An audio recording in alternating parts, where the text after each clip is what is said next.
So very interesting idea. Yeah, great. I go change the locks. But the problem is that I'm dealing against really obsessed druggies that don't really think logically. The landlord, Stephen, already knows that he's breaking the law, but he doesn't care. This is the thing.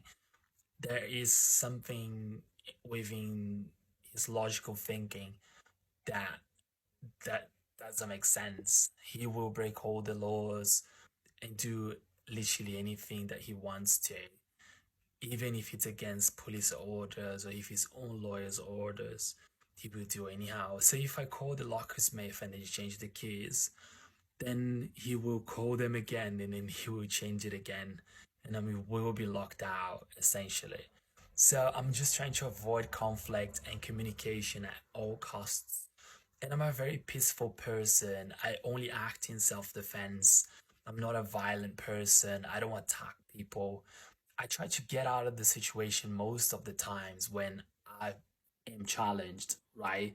I step back, I just let them process the situation. I'm very patient. I can wait for days, for weeks, or even for a month for an apology. But what I realized that he's never going to apologize, even from the very beginning. It wasn't my issues. I already got in this house. It was like a junky environment. There was a mess everywhere, drugs everywhere. I mean, it was a movie scene. I can't even explain it very well because it was very bad. The police was already in the house on my first day, essentially, nothing to do with me. So you see, the situation is really extreme and it's really serious. Even before I got here, right? I don't want you to kind of create more problems. I'm a peaceful warrior and I'm going to fight this peacefully using the law and getting the support that's out there without creating conflict, if that makes sense.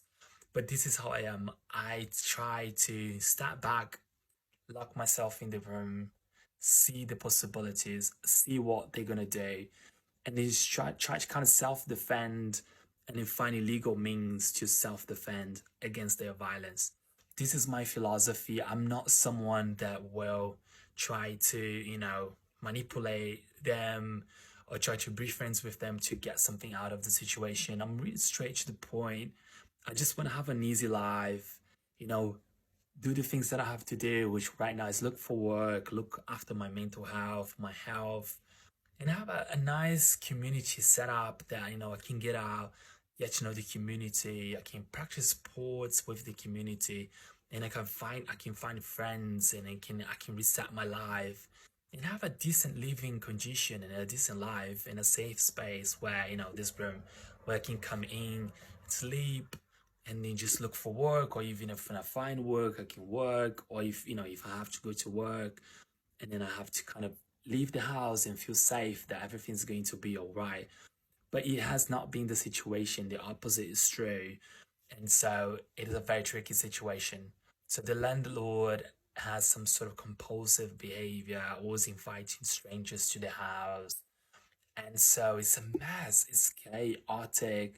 Things already got stolen before I got in the house, anyhow. Before I moved in, there are people that I don't even know.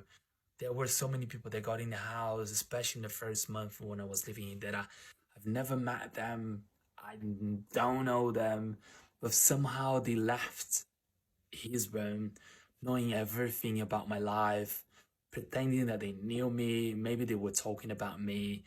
And so they just left, kind of trying to invite me to take things with them essentially. And I refused to contact and ask even for some of them, just I don't want association. I'm renting a room. I have no association with any of you guys. Have fun. Leave me out. I was kind of very peaceful and very strong in saying that, look, I don't want association. If you want to do that, just do it. Just leave me out. From the very beginning, I was very strong in saying that, but I don't think they understood. So this is the situation. But I will avoid conflict. And so even now, even though they physically attacked me, even though they've been bullying me, saying a lot of names, calling me an immigrant, calling me a Brazilian, let's put it that, oh, this Brazilian immigrant is just, here trying to, it's just kind of being xenophobic, being somehow racist as well, and being disrespectful when you're bullying me all the way through the process, calling me pig, calling me a lot of names that I can't even say it here because it's going to get flagged essentially.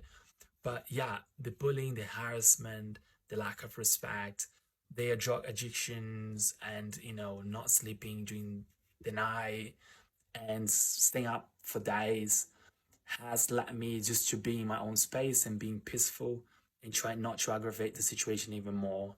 As you understand, it's a very complex and difficult situation.